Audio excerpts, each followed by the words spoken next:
If you're interested in the history of the English language, you've probably spent at least a little time pondering the deep roots of the language, where it came from originally. And if you're going to follow that trail, it'll lead you back beyond Old English, beyond all the historical written records of the English language, through millennia of unwritten linguistic history, on a trail that will eventually take you to the language Proto-Indo-European. This is the language that links English with all of its relatives spoken from Ireland to India and beyond. It's a fascinating language that acts as a key to unlock virtually all of the historical languages spoken in Europe and in parts of Asia as well. It's an extremely rich subject, but it's been a difficult one to approach because up until now you've needed to understand linguistics, archaeology, and genetics to get a real picture of it. But that's all changed with the publication of this book, Proto: How One Ancient Language Went Global. And we are very lucky today to have the author, Laura Spinney, talking to us and acting as a guide through this world of ancient languages and cutting edge science. So, without further ado, here is the interview. Well, today we have here with us Laura Spinney, the author of Proto: How One Ancient Language Went Global. Laura, thank you so much for joining us today. Thank you for inviting me. So, let's start off. One ancient language that went global. What's the language?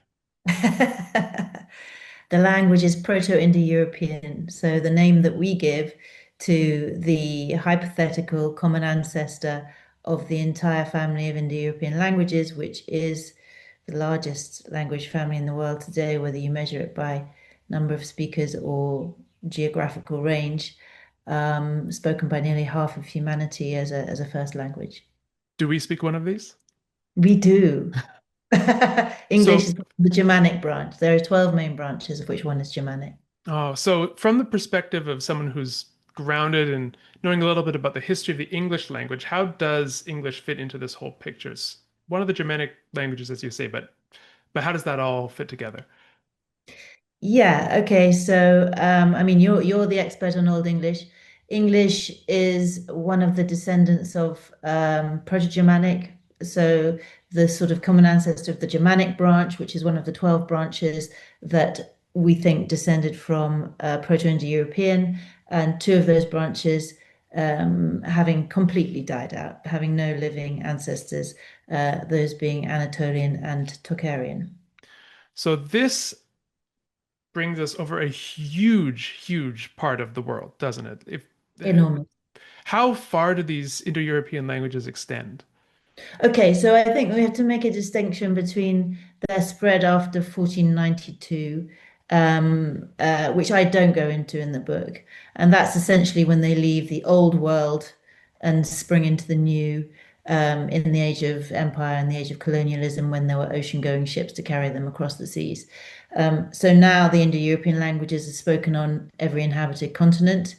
The map is quite impressive. And but let's say that before that time, they were spoken throughout Eurasia with some large pockets of other things, but that was their domain. They didn't go further than that. But within that domain, they were spoken from the Atlantic coast of Ireland to the northwest of China. That's Tocharian, which has died out, and of course, including the subcontinent. So all the Indic and Iranic languages of what's now India, Pakistan, Afghanistan. I remember I had a fun experience one time. Two friends of mine, one from the Netherlands, one from Iran, and they were asking me some things about what I did, and I said, "Well, to explain, why don't you each tell me the word for daughter in your language?" And then they realized, "Oh, okay, this is something a bit interesting." And it's always a rather sweet moment, isn't it? It's a sort of eureka moment with with that kind of aha of discovery and wow, there's a mystery there that I need to understand. And I guess that little moment is sort of one of the things that drew me into this as a complete novice to begin with. So, what brought you into this wild world of Indo-European studies? Well, okay. So from my very personal point of view, I mean, so I'm a science journalist, and if you were to look back at my writings, you'd see I had a fairly eclectic path. But I would say that's the privilege of a journalist. Um, so I have been interested in language before within the sort of very broad realm of the of the biological sciences, but I was always interested, I suppose, from a more neuroscientific and psychological point of view. And then I was in Santa Fe in New Mexico in the summer of 2022, just as we were all coming out of the worst of the pandemic. And I was lucky enough to have been included on the summer course for teaching complexity science as one of two journalism fellows. And it was really quite an extraordinary experience because I was surrounded by incredibly clever people, people much cleverer than me from all kinds of domains who were there to learn about complexity and the maths and the physics of complexity. And so I was, milling around with them, and they were from all, the social sciences, the biological sciences, physical sciences, and there were linguists in the mix. And I realized that there had been this huge, basically, watershed in the field of historical linguists generally, but linguistics generally, but also, but particularly the Indo-European story, because of what had been contributed to it by paleogenetics, by ancient DNA, this revolution in biology of the last 10 years. Now, the obvious question is how can genetics change a story about language? But I think the link at its most basic is really simple, which is that prior to history, prior to the written part of our past, the only way we have of tracing people's movements is through archaeology and genetics. And migration has always been the main, if a major, if not the main motor of language change and dispersal, because when people move, they, at least to begin with, carry their languages with them. And that was probably truer in prehistory than it is now when we have schools and the internet and so on. So if you can understand the paths taken by prehistoric migrants, then you've got a very big window opened onto your language dispersal. And there's several examples of where we know that the branchings of linguistic family trees maps really quite well onto the paths of those migrations through the prehistoric world. And the same has emerged to be true of the Indo-European languages as well, in large Interesting. part. Not always, there are exceptions, but it's a very useful, let's say, rule of thumb. It's a new source of data that we may not have had access to before. And even if it doesn't tell the whole story, it tells us something important. Exactly. So the to back So, up, so sorry, if yeah, just to sort of continue with how I got to the point of writing a book, was that when I started looking into this fascinating, still fascinating to me subject, I realized that things were moving so fast that even the kind of veterans in the field would say nobody's got an overview of it. Nobody can sort of map it all together from linguistics, archaeology, and genetics in a very cohesive way that's up to date at the same time. And certainly not for a general reader. And yet, to me, as a general reader, it seemed to have massive intrinsic interest. So I thought, well, maybe this is the type of situation where a science journalist can actually contribute something value added because I can talk to the people in the field, I can read enormously, I can go to their meetings, and I can try to weave a narrative out of what's coming out that will at least um, capture what's happening, present a kind of state of the union uh, for people at this moment in history. Now, surely the field will move on, and my book will be out of date soonish, except that I think that most linguists would probably agree that the broad contours of the story are in place now. So there's not going to be major changes, although there certainly will be in smaller parts of the story. so this is an interesting, and I want to go down maybe a side path here. Um, I think that what you're saying about linguists agreeing that the major broad strokes are in place, I think that's perhaps something that linguists have felt for a while, and that the archaeological community may have had slightly different ideas. How have these two different groups or three different groups now with genetics, how do they all talk to each other? Do they agree? How do they inform each other?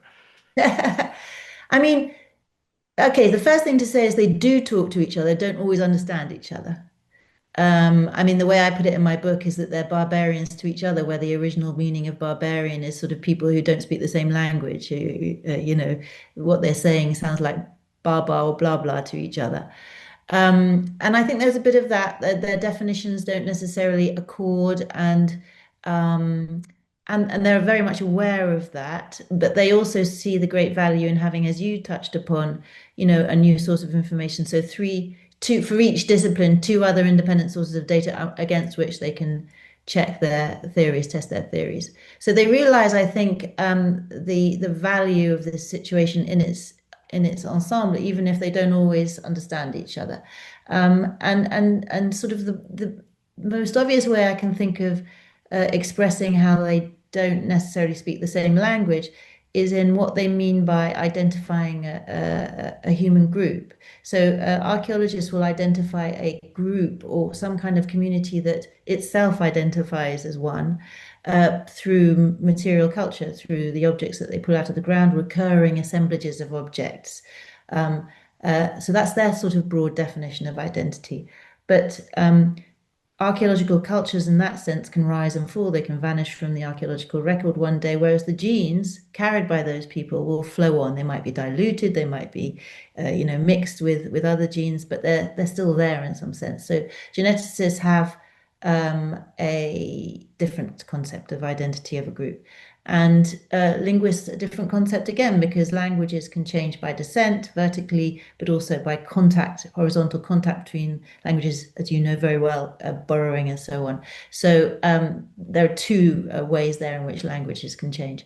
And so, yes, three very different ways of talking about human identity, but three very complementary ways and essential ways, I would say, because we do have different ways of identifying ourselves, and language is intrinsic to the way we identify ourselves, but it's not all. There's also, our parents and where we take our ethnic or genetic stock from, and then there's the culture we belong to and the religion we belong to, and so on. So, identity is multifarious, and somehow we have to accommodate all of these definitions, and that's what they're struggling to do, I think. Yeah, I think I couldn't have put it better myself. There's sort of three views on the same thing, and our challenge with such something so distant in the past is how to figure out how to translate between them.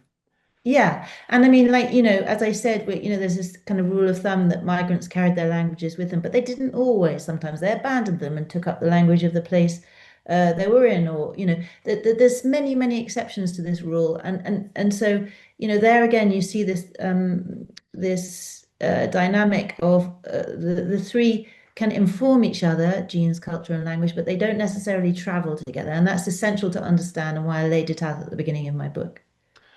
So then to focus in on the linguistic side of that triangle for a second, when we talk about the Proto-Indo-European language, you mentioned that it's reconstructed. What does that mean for us? Why do we see all these little asterisks before all the words?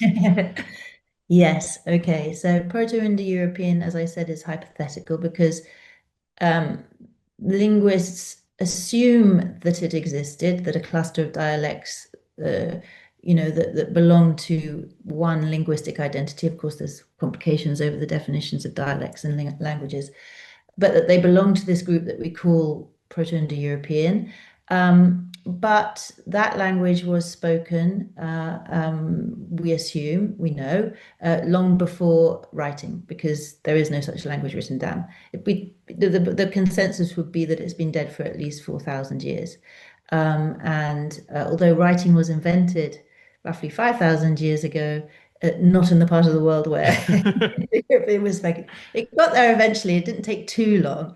But that was not a language that was written down. So, how do we understand anything about it at all? Well, the historical linguists have been at that job for a very long time now.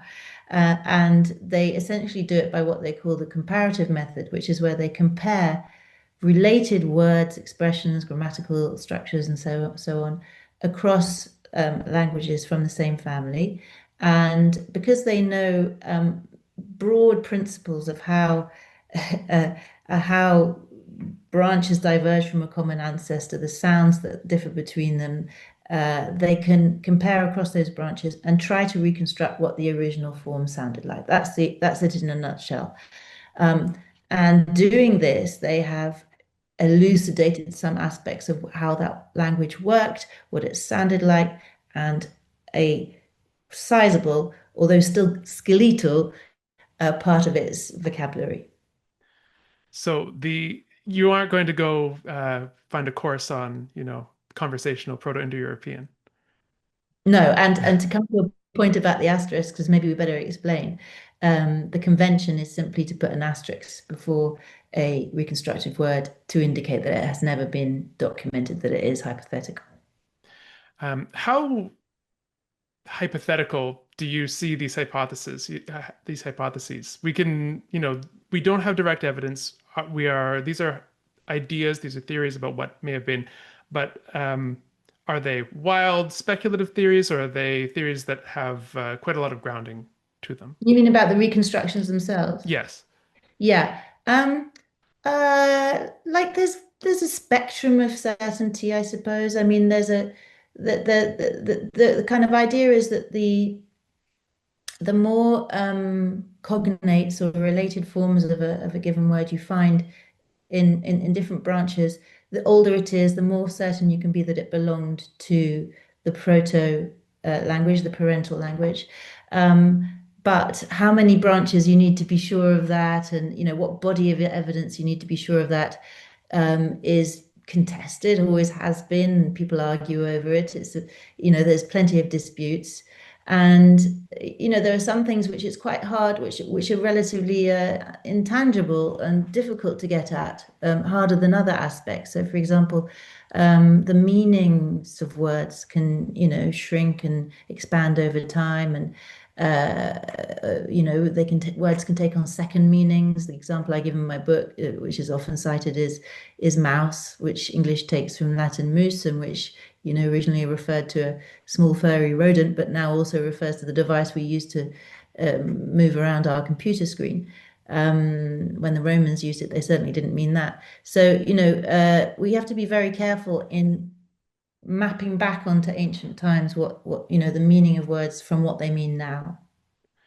So when we talk about ancient times, you mentioned that we are at least 4,000 years removed from whenever this language may have been spoken. Mm. What's the latest thinking on roughly where and when Proto-Indo-European may have been spoken? Mm. Well, so you mentioned that linguists and archaeologists thought differently about this, and sort of one of the great impacts of the ancient Deer revolution has been to sort of tip the balance of evidence very much in favor of the linguist theory over the archaeologist theory. So just to go back, I mean, there have been many theories of where this language was spoken and when and by whom. By the turn of the this century, 21st century, I suppose there were two remaining on the table, two main ones.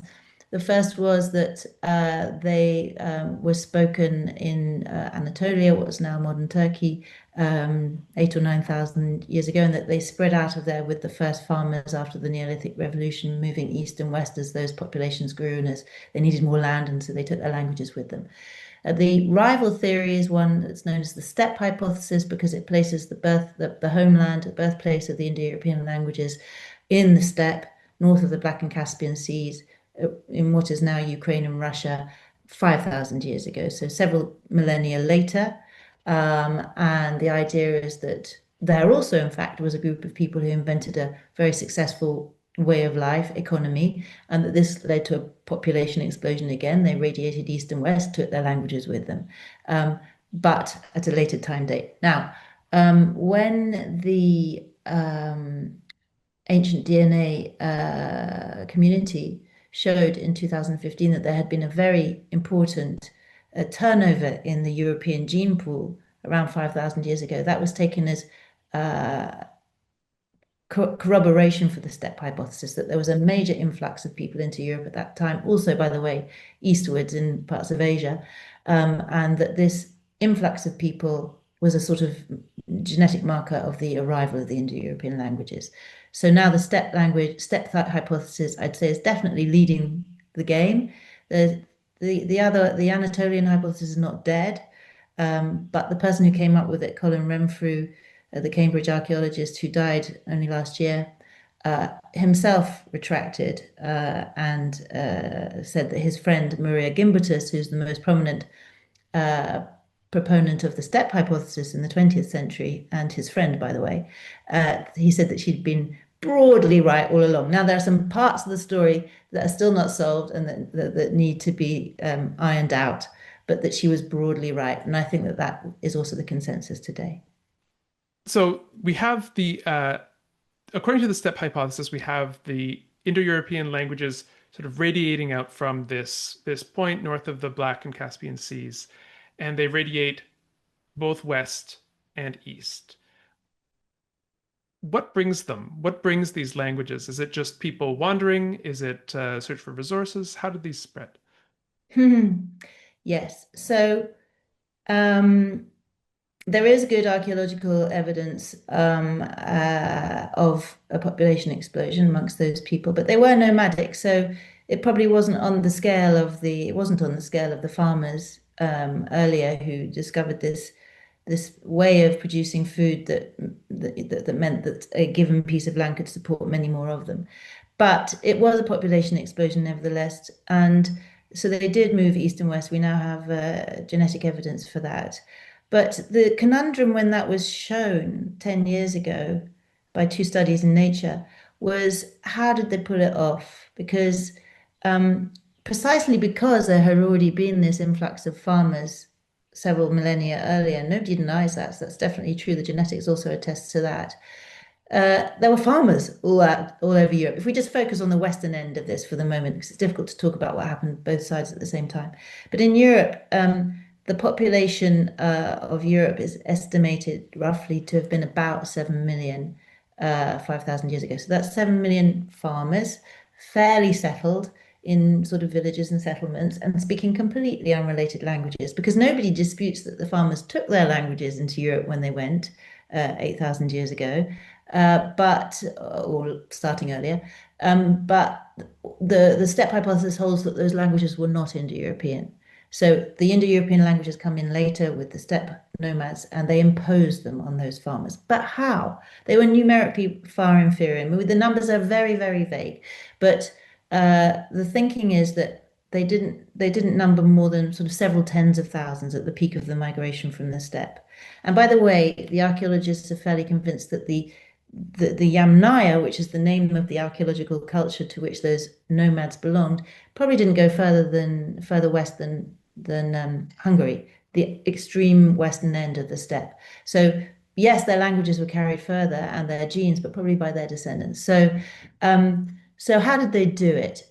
10 years ago, if you'd asked, probably the leading theory would have been violence. Somehow these people were violent and they imposed their genes through rape, pillage, even genocide, ethnic cleansing, and sort of tore across Europe in this orgy of violence. But the thinking has changed on that really quite radically over the last 10 years. And this is one of one of the things that was so interesting to me.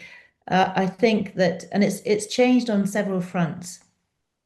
So I think now the thinking is that the way they managed to do it was much more multifactorial. And just to show how extraordinary this was that they pulled it off, I give the sort of parallel in my book of, because the city of New York, which at the beginning of the 20th century became the most populous city in the world, had a population of roughly the same as Europe in the Neolithic, at the end of the Neolithic, about 7 million people. So there was a massive wave of Italian immigration into New York over the turn of the 19th, 20th century.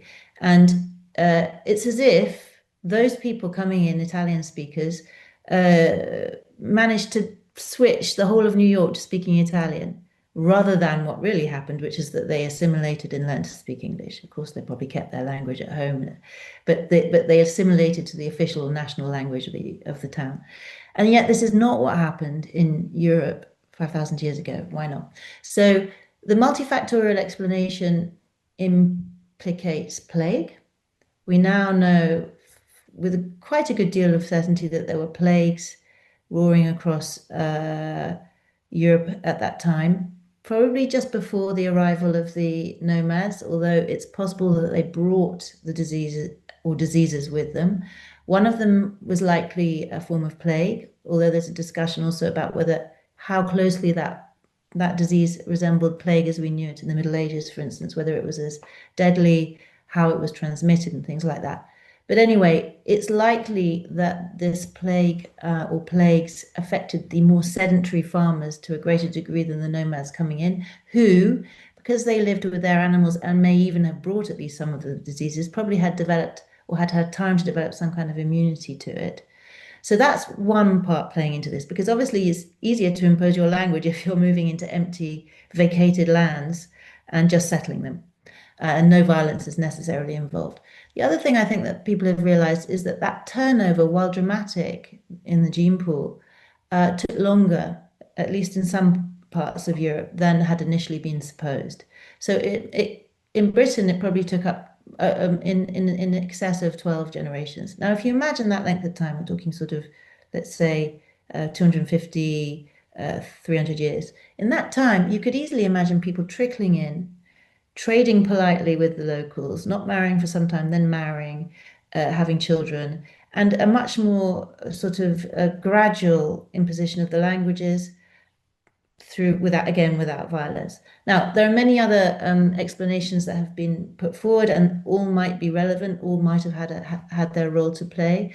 I really like the idea, which is that soft power had its role to play, so that these newcomers coming from the steppe, they had something about them and the way of life, something that gave them a certain prestige that appealed to the locals and that persuaded them in some way or other to adopt the incoming language. And one of the things that we know about those people, apart from archaeological evidence, apart from linguistic evidence, from the reconstruction of their languages, their vocabularies, and also from their mythologies, from the stories they told, is that they put quite a price on hospitality. And they probably did so because they came from the steppe, they came from a way of life where they were moving around in this vast space, these vast grasslands all year round. They never stood still. And they were separated from their related groups and clans for long periods of time over vast spaces. And they had to develop sort of institutions for maintaining social cohesion, or at least reducing the risk of conflict. And so hospitality was a big part of that. And we can tell from, reconstructing some of their words that there was an expectation of reciprocity, for example, that probably or at least possibly feasting was involved, that there were bards involved, that there was storytelling involved. So it's possible that these people brought all those traditions to Europe that are, now sort of what's the word?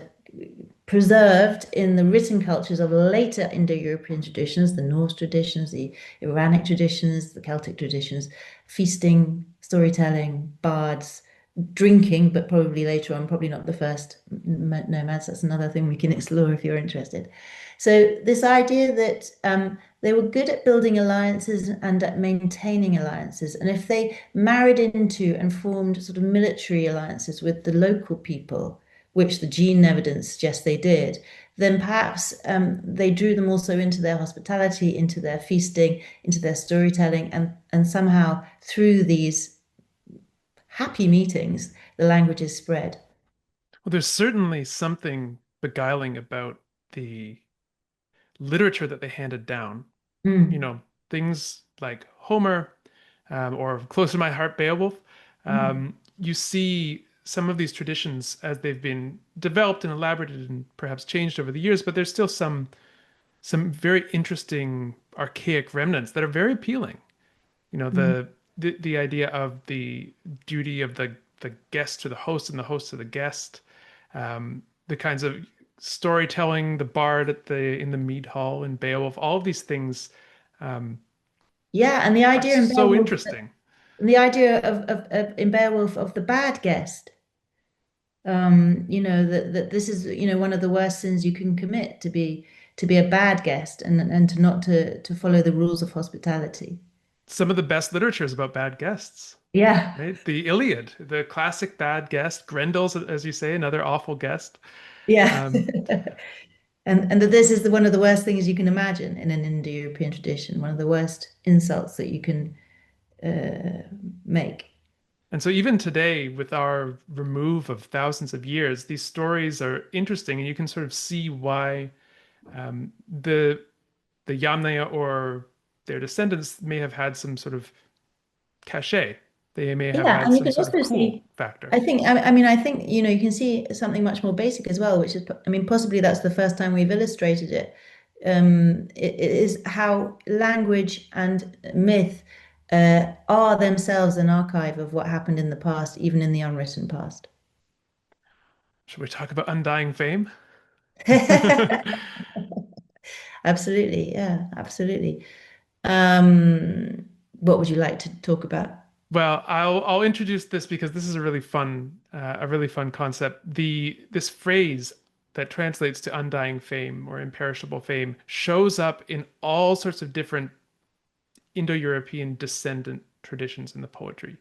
You see it in Vedic, you see it in Homer, you see it in the Germanic cultures as well. You can even reconstruct the phrase "undying fame," although it sometimes changes in the descendant languages. And this is a real concern of heroes in these archaic or ancient poetic traditions. Yeah. And so, yes, there is this idea, both from linguistics and archaeology, that these people had an expansionist mindset and that they had a culture of um, raiding, of, taking other people's land. Um, Not that there was a real sense of land ownership in the modern sense, but taking land which was, frequented by others, taking their animals, taking their women. But that this was all regulated. So there are words that have been reconstructed for loot and raiding, but also for blood price, words related to restitution. So some sense in which they were always looking outward, and in fact, we can talk about the tradition of the war bands, that young men were raised to look outwards and to, expand the dominion of their people. But it was tightly regulated so that everything didn't degenerate into violence. And the hospitality was also part of that patching up side of things, so that, this society actually worked and functioned, and that you could cross other people's territory, which you needed to do if you were nomadic with your herds, without, provoking a war each time. So there had to be mechanisms for both. But yes, you can find plentiful evidence of this, both in the language and in the archaeology, I think. The sticking point in this story is just how violent those people were. I mean, one interesting window on this comes from ethnography. So, comparisons very carefully done because, again, difficult to project back onto the ancient world from the modern one. But you can compare, I think, processes, conditions that give rise to certain ways of behaving in the modern and ancient world, and say that if those conditions are there, well, then it's more likely that certain things came out of it. So, um, modern ethnographers tell us that hunter-gatherer and pastoralist, nomadic pastoralist peoples tend to be, in general, on average, slightly more violent than sedentary farming types, simply because their wealth is mobile.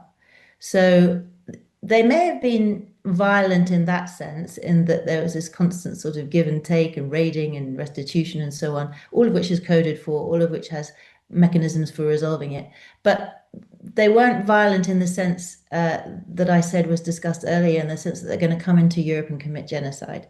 So there's that distinction there, which is one that has fueled a lot of discussion. But I think that you can make that distinction, that they were, perhaps more violent than farmers of the same era, but not necessarily violent enough to commit a genocide. And their violence may have been contained within social institutions and Yeah, rules. to some extent it was expected. So maybe we can touch a little bit more on some of these social institutions. You mentioned the this institution of the rating band. How how did that work? Yeah. So how did it work? The idea, and again, from piecing it together from later Indo-European traditions, is that young men were sort of organized socially into age sets, and that this created a sort of horizontal link. It may have been just an elite mechanism, it may not have been the whole population. But anyway, they grew up together. They went through the various stages of life together, and that in their youth, so sort of mid to late teens, they kind of went through a rite of passage, and they formed these war bands for 7 or so years, and they were the ones who, in a way, drove the expansion. This was the making of them as men. In fact, the linguists and the comparative mythologists tell us that there was a sense in which they died in the eyes of society to be reborn later on as fully fledged warriors and men. But they had to go and prove themselves, and they proved themselves by going out, pushing out the boundaries of the territory, but also the wealth in terms of um, uh, um, cattle or animals, mobile wealth again. Also, women, they are associated with sort of sexual promiscuity in the mythologies of the Indo-European traditions that come down to us. Um, and there's also, interestingly, an association with dogs and wolves. So when we talk about dogs of war, that's probably the ultimate origin of that concept.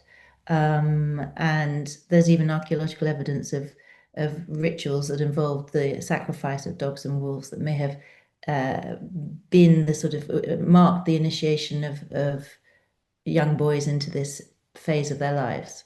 I'm thinking in connection with this of the many appearances of wolf elements in names Mm. in different descendant languages. Exactly. You know, Beowulf is a good example. Um, for those who've read it, if you haven't, Beowulf's a great hero, and his name either means something like bee wolf or barley wolf, or the first part's debated, but the second part's really clear as wolf. Definitely will. And you see it in ancient Greek as well, this wolf association. And what's really interesting from a Germanic perspective is there's this word in Old English, warg, which is spelled Wearg. The equivalent word in Old Norse means wolf, but in Old English it means outlaw. So you can still Mhm. see these connections. Excellent example. Yeah. Yeah. So we have this rating, this age set, which is kind of like people who all graduated in the same class today, if I can make a comparison. Um, and that sort of was a horizontal mechanism of binding people together. Yeah. What was the vertical dimension of society like? Was it a strongly hierarchical society that we can reconstruct? Yeah, so there's this the concept of the regs, the which later turns into rex and words for king. But in Proto-Indo-European, I think the consensus would be that it might have meant something closer to a sort of priest, someone who regulated or determined what was right. May have been the one you know, um, who mediated in any kind of conflict over property or whatever. And so, yes, hierarchical, the concept of, you know, dominant and subordinate clan chiefs, words that have to do with oaths and the sort of, serments of allegiance that one might make as a more lowly clan chief to a higher one. Also, protection conferred by the higher lord to the lower one. So, yes, very much a hierarchy, very patriarchal. And not to say that women couldn't or didn't have positions of power, but perhaps different forms of power exerted differently. Um, but we know that it was, but we have pretty strong evidence, let's say, that it was a society where women moved out of their families into their husbands. Or I don't like talking about marriage. I was told off for this the other day because marriage being a sort of Christian concept, you know, but into their partners or mates' households. And for example, one piece of evidence for that that's linguistic comes from the fact that there are many words for a woman's in-laws and none for a man's. Mm. So, you know, that's an example of how linguistic evidence can help us to piece together the structure of that society and how it functioned. I really love the example you gave when talking about this regs, or however you want to pronounce that. This I'll put it in the in the captions. It's With the a asterisk. right asterisk H subscript 3 REG with a yeah. It's intense. And exactly how you pronounce it is, I think even practitioners will debate, or they will just say, oh, it's the Rex word. Um, Comes out to mean king, but the words you used in describing the functions of this office were really, I think, appropriate because you said regulate and to tell what's right. And Hmm. these two words are also descended from that exact same root. It's Yeah. this sort of straight, direct, that rule. All of these things are in that kind of semantic cloud of the regulator, the aligner, Yeah. the regs, or And whatever you want to call it. maybe we should say that, you know, the pronunciation of these words is very dubious. You know, I always give the example of I had a friend, sadly deceased, who was a professor of medieval French history, and she said to me, "How can we possibly know what this language sounded like when we don't know what Occitan sounded like in the 14th century from village to village in the Midi in the south of France?" And she had a point, you know. So we're talking about a time again before writing when dialects, we were looking at dialect change. So anyway, there was variation within Proto-Indo-European. And then, of course, we're looking back over at least 4,000 years. So, you know, there's plenty of room for disagreement over how it sounded. And I think it's good to always have that humility when you're Yeah. approaching these things. It's just why I almost hesitate to even utter utter the H3 Yeah. for this Maybe I basis. can, as a non-linguist, I just blunder in and give my amateur pronunciation. But yes, just to give an estimate of what it sounded like sometimes can help. And it's hard with all this. It's very algebraic notation with Mm. these H3s and the Yes. diacritics and all the Yeah, it can consonants. be quite daunting. It can. There's one, so we talked a little bit about the European side, but there's one story that I think is really interesting and not very well known, which is the other side. So the expansion of Indo-European languages into Asia, and in particular, you mentioned into what is now Western China. So Northwestern China, yeah. what is going on Xinjiang. there? I know, it's an amazing story. So, uh, one of the earliest, not the earliest, and again, right at the sort of first branchings of the family away from Proto-Indo-European is probably one of the most contested parts of the story. But the kind of consensus, at least until very recently, has been that the first language branch to split off from that root was Anatolian. Um, the second branch was Tocharian, which is one of the branches I mentioned earlier on that has completely died out. But Tocharian was probably two languages, imaginatively named Tocharian A and Tocharian B, for which we have a corpus of textual evidence from the 5th to the 10th centuries AD, CE. So uh, it's not very much to go on. It's a very fragmentary corpus, and it's comes down to us from a time just before those languages were extinguished, and long after the supposed Proto-Tocharian language was spoken. The common ancestor of those languages, which somehow reached northwest China, but the comparison of the inscriptions, the texts preserving Tocharian and Tocharian B uh, allow linguists to say quite a lot about Proto-Tocharian, and also to say with very good confidence that it's definitely Indo-European. I mean, you can see that in the core vocabulary, the words for cow, for ox, for milk, for the core vocabulary, as I refer to it in the book, about, sort of members of the nuclear family and things like that, are clearly Indo-European. So what does that tell us? That tells us that at some point, somebody carried an Indo-European language from the place that we think that it was born in the region of the Black Sea over the Urals and thousands of kilometers to the east to what's now the northwest of China. So already, there must be an extraordinary story behind that. It's again a very patchy story. Lots of it has yet to be filled in. But I suppose if I to summarize the thinking again on that, it's that there was a bunch of Yamnaya speaking some Eastern dialect or dialects of this dialect chain that we call Proto-Indo-European. So to the eastern part of their range, probably closer to the Caspian Sea, let's say, but still west of the Ural Mountains, who carried it west a very long way, east, sorry, a very long way. And by the way, are thought to have done so quite a long time, probably at least 1,000 years before the next departure of Indo-European languages to the east, which would be the Indo-Iranic branch, because there's very significant sound differences between Tocharian and Indo-Iranian. So it's thought to have left quite a lot beforehand. So there's a different story. That's not the same story. And what I love about this story is that why would people who were probably mainly on foot with wagons drawn by oxen set off on this vast journey, thousands of kilometers into the unknown. There's some evidence that they did it quite quickly, that there was sort of one group of people who left and perhaps completed the journey. And okay, estimates vary because radiocarbon dating can't be terribly precise in this context. But between some people say as quick as 2 years up to 100 years, maybe around 10 years would gather the most acceptation at this point in time.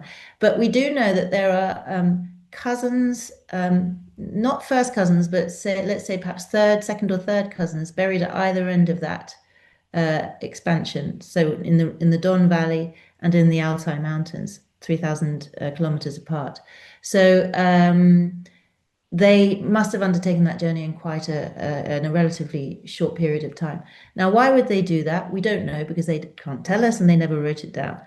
But that doesn't mean we can't say anything about it. And this is where it gets really fascinating, I think, because you might suppose, as very often with prehistoric migrations, that climate change played a role, which is quite possible. But climate changes very, very enormously across the steppe, then as now. So let's say they were suffering a drought to the west of the Urals. They would probably only have had to cross the mountains to solve their problems and to find enough grass to feed their herds. So it probably wasn't just that. Now, we know that the Yamnaya from, for example, grave goods that have been found under their burial mounds, under their kurgans, that they were expert metal workers. The Altai has an unusual combination of copper and tin, which the two ingredients are bronze. So they may have had scouts who told them, here are untapped seams of the metals that you covet over here, if you can just get here. But another idea, which is perhaps the most intriguing, is that they left for ideological reasons, that there was some kind of religious or political or ideological schism with the main body of their community of the Yamnaya, and they left to seed a new community and living a purer life, or to return to some older form of the religion, perhaps. And you can actually see that archaeologically in slight differences between the burial rites back west and in the Altai Mountains of their immediate descendants. So that's the idea that I loved. By no means proven, and there are certainly other theories in the mix, but that some sort of small splinter group set out with their wagons, with their oxen, with their elderly, with their children, and took their lives in their hands because the steppe is an extremely hostile place, and started a new community in the Altai Mountains, thousands of kilometers away. Wow. And then their descendants even journeyed farther than that and Yes, lived a because very then different life. we have to get them from the Altai in southern Siberia down to the Tarim Basin, which is this natural basin in the northwest of China, uh, where the textual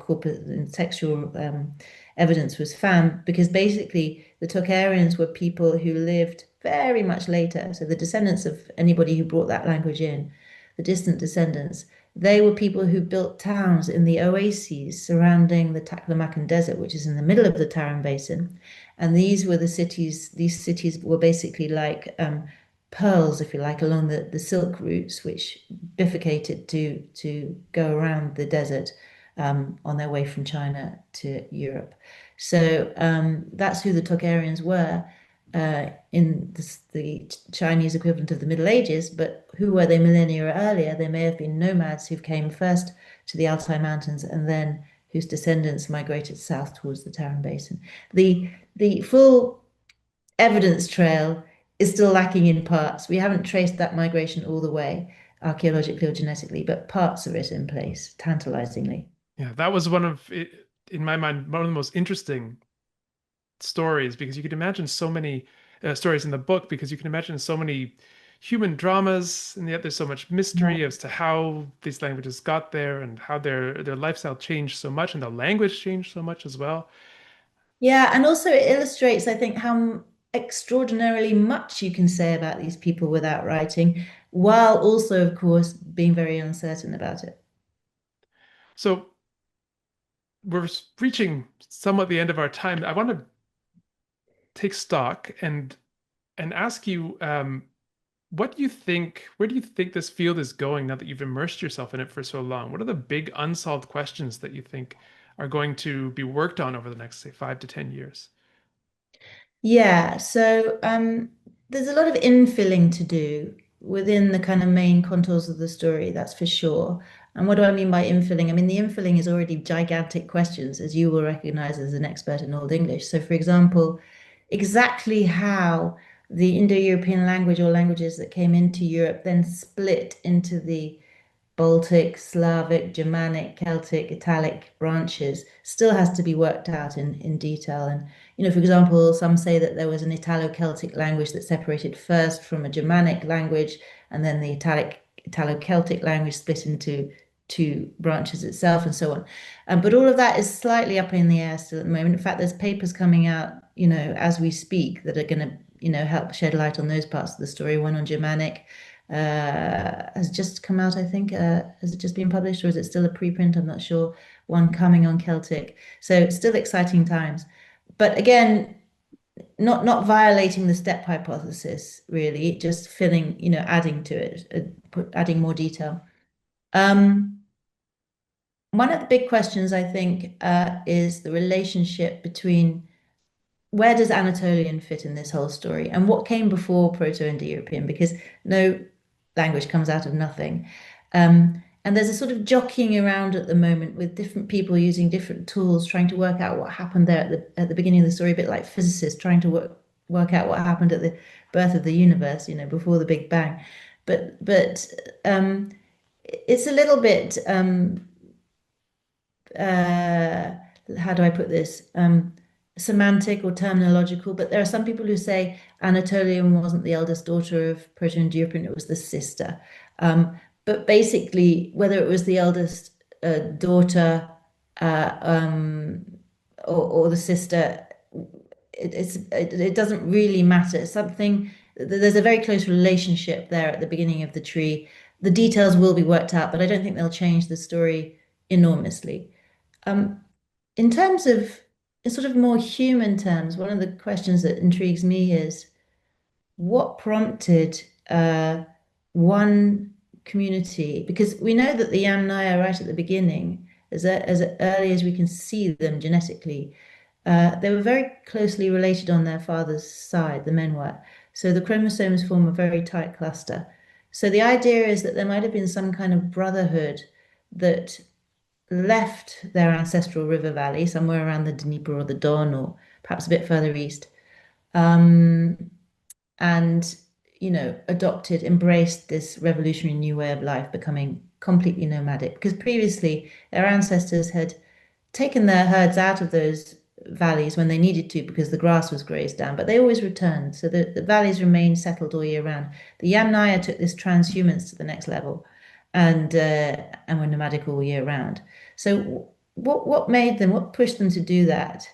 And to set in train the most extraordinary story, really, at least linguistically speaking, which of course shapes our world today to an enormous extent. What prompted them to do that? And and there are a number of theories about that.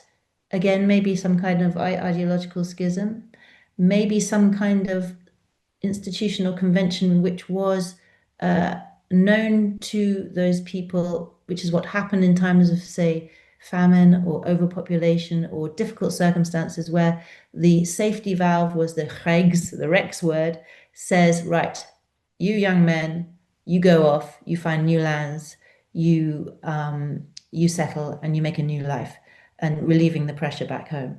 And there is evidence for this ver sacrum, as it was called in Latin, this kind of convention that comes down in the daughter traditions. So there's some evidence that something like that might have happened. Or it could have been an epidemic.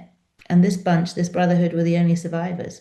And perhaps even they had some kind of mutation that distinguished them, that gave them, that conferred on them a kind of immunity, which is why they survived. And then their descendants carry this immunity into Europe, which gives them the upper hand relative to the more vulnerable farmers who are there. So there are all sorts of theories again that speak to that very, very early phase of the story. Whether we'll ever resolve it is anybody's guess. It's not impossible, but a lot of the evidence that might help us to resolve it is probably in the east of Ukraine, which is currently a war zone. So there's no more evidence coming out of there for now, that's for sure. That doesn't mean it never will, but that's where it is stuck for now, in a very tragic sort of historical irony. And then what's next for you? Well, I mean, I am a journalist, so I am busying myself making my living as a journalist. I have to tell you that I just so loved this story. I still feel very uh, attached to it and very fascinated by it, and I can't quite bring myself to let it go. So I don't know. There's plenty of other parts of our linguistic history beyond Indo-European that this toolkit of archaeology and genetics and linguistics is helping to elucidate now. So maybe there's more for me to write about there. But I don't know yet, is the short answer to your question.